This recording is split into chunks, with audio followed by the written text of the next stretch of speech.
I was all set today to have a very good Jameson Williams segment. I was. Just a very calm and civil He's storming the beach now. But Of Normandy. I had to be somewhere last night, and I was driving home. I decided to tune in to my favorite night show, Woodward Nights with Booner and Broder.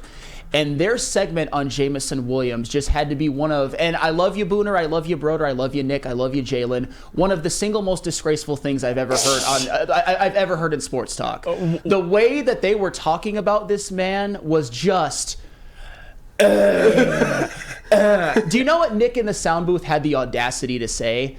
That the Lions are 9-2 with Jameson Williams, which basically implies that he's had a big part in the wins last year and this year. I was told by you, Jeff Iafredi, they didn't play last year. Oh, actually, here's what he did. He played that one snap against the Vikings, got a touchdown, never played the rest of the year.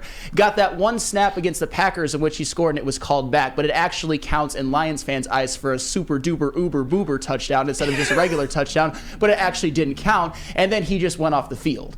So Nick was talking about how they're 9-2 when he's actually played, and that his value opening up the field has made it so that Amon-Ra and Sam Laporta and Josh Reynolds and the running backs can eat, even though they were eating before him. But you know what? When he wasn't in there, but you know what? I will let that go. And then Matt Broder had the nerve, the gall, to say that Jameson Williams, I repeat, and please tell me that you guys don't agree with this. And by the way, he was unchecked. He was unchecked on this. Booner, I'm ashamed of you. Nick, I'm ashamed of you. Jalen, I'm ashamed of you. He called Jameson Williams the number one weapon on the team. On a team that has Amon-Ra. Think about this, guys. Think about this offense. And I want to be honest with you guys. I want to give this offense credit. Every single member of this offense that you expected to produce at a level has produced even at a level that is better than what we thought. Amon-Ra St. Brown has been even better than we thought. Sam Laporta has been a revelation. David Montgomery and Jahmyr Gibbs, I had some doubts about them. Some of you didn't, but I don't think anybody expected them by week 10 to be the consensus best backfield in the league.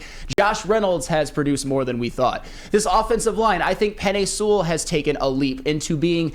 Like Neil Rule and guys like that are calling him the best offensive lineman in the NFL. I can't even necessarily hate that right now because at this point, he's right up there. He could be first team All-Pro. Why are we talking about Jameson Williams in such high regard? That's my problem. Were they talking about him right now or his potential? He kind of said he clarified on potential, but at the same time, if he clarifies on potential, you can't be that mad about it. And by the way, I wasn't going to let that slide. By the way, when you brought me up, when you said what I said about last year. By the way, the only reason I talk about last year and he barely played is because Sam in 6 games he played 78 snaps. Okay, then it's about roughly 10 snaps a game. But then he didn't. A little over. He didn't account for winning those games. Then I'm not arguing that, but can you agree that Nick last Koloff year did. that you can live by? He didn't do anything his rookie year. Well, yeah, I mean, unfortunately, in 78 snaps in 6 games. Unfortunately, Sammy only had a touchdown and another one that was called back. That's all that's all the sample size I have last year, 78 snaps. So if you want to judge that accordingly, then go ahead. Well, then I'm not going to let Nick Koloff get away with counting those as Jameson Williams wins. Those meddling kids. As Jameson Williams wins. Come on. That's ridiculous. But this is why, and the coaching staff, trust me, like I appreciate what they're saying because they're compliment. This is, again, Sam, you would say something if they said, well, Jamo's not doing what he's supposed to be doing. Like, it would be a problem. So when they say he is doing everything he's supposed to do and the teammates are finally trusting him, why is it still a problem? Because he's not...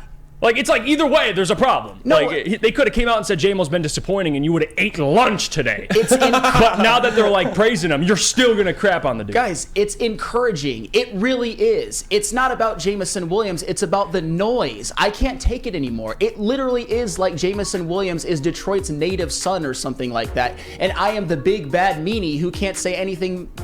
He has 89 receiving yards this year. He has 130 in his career. You've got to see him do more. And people are already acting like he's this, like Matt Broder in the same sentence is like, he is the number one weapon on this team.